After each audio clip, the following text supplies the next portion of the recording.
Hello students, let's see this question. Assertion दिया हुआ है, the enthalpy of formation of water liquid is greater than water gas in magnitude. ठीक है, reason दिया है enthalpy change in negative for the condensation reaction. इस सवाल को समझने के लिए बेसिकली हमें एंथैल्पी ऑफ फॉर्मेशन के बारे में पता होना चाहिए। किसके बारे में पता होना चाहिए? Enthalpy of formation.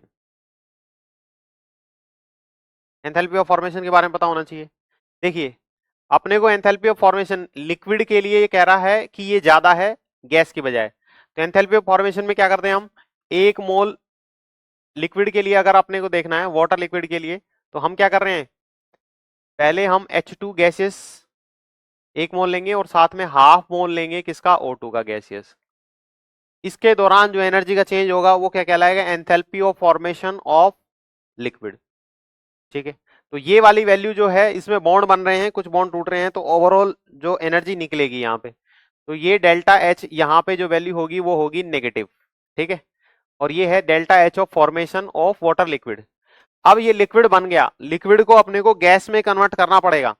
तो गैस में कन्वर्ट करने के लिए, लिक्विड को गैस में कन्वर्ट करने के लिए बच्चे, यहाँ पे अपने को लिक्विड में को गैस में कन्वर्ट करने के लिए, या वेपर फेज में कन्वर्ट करने के लिए, वेपर लिख देता हूँ, ज्यादा अप्रोप्रिएट वर्ड है, लिक्विड को वेपर में कन्वर्ट करने के लिए एनर्जी देनी पड़ेगी। और एनर्जी देनी पड़ेगी तो प्रोसेस कैसी होगी, एंडोथर्मिक। एंडोथर्मिक प्रोसेस होगी तो यहाँ पे डेल्टा एच क्या होगा बच्चे, पॉजिटिव। यहाँ पे डेल्टा एच क्या होगा, पॉजिटिव।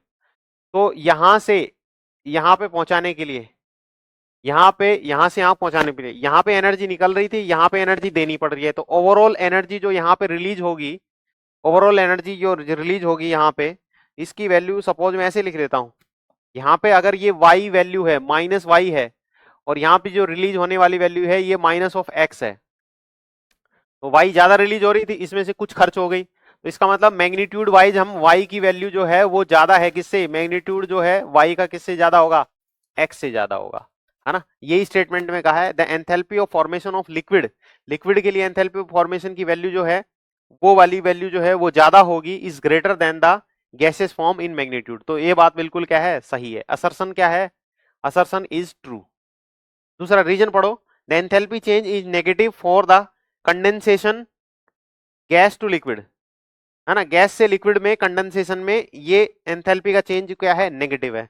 तो देखिए, लिक्विड से वेपर में, लिक्विड से गैस में जाना है, पॉजिटिव है, तो वेपर से लिक्विड में जाना कैसा है, पॉजिटिव है, तो ये नेगेटिव होगा। इसमें क्या है, is negative for the condensation reaction. Condensation का मतलब क्या है, गैस से लिक्विड में जाना।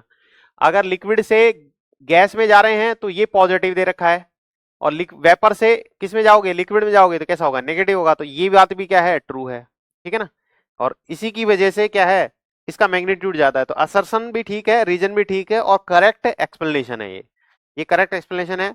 इसके according option A is the correct answer. ठीक है, थैंक यू।